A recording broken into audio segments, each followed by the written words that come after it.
সালাম আলাইকুম। আজকে আমরা আলোচনা করব পেবিসন ক্রিম নিয়ে। এটি প্রস্তুতকারক সাইনোভিয়া লিমিটেড। এটি জেনেরিক নেম ইকোনাজল নাইট্রেট ও টাইমসিলন অ্যাসিট্রোনাইড। এটার দাম 70 টাকা। পেবিসন ক্রিম কী জন্য ব্যবহার করা হয়?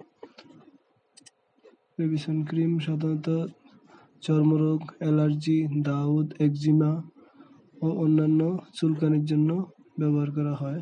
এছাড়াও eczematous mycosis, psoriasis, tinea pedis, tinea corporis, tinea cruris, inflammatory intertrigo, diaper dermatitis এই সকল চিকিৎসায় ডাক্তারগণ দিয়ে থাকেন। মাত্র সেবনবিধি ত্বকের ক্ষতস্থানে এই ক্রিমটি অল্প পরিমাণে দিনে 2 বার প্রয়োগ করা উচিত, বিশেষ করে সকালে একবার এবং সন্ধ্যায় একবার।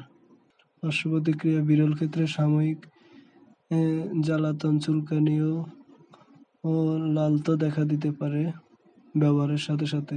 শিশুদের চিকিৎসাক্ষেত্রে অধিক সতর্কতা অবলম্বন করতে হবে। গর্ভাবস্থায় স্তন্যদানকালে অবশ্যই ডাক্তারের পরামর্শ অনুযায়ী ব্যবহার করবেন। এছাড়াও যে কোনো মেডিসিন ব্যবহার পূর্বে অবশ্যই ডাক্তারের পরামর্শ অনুযায়ী ব্যবহার করবেন। নিজে নিজে কোনো ওষুধ ব্যবহার করবেন না। ধন্যবাদ।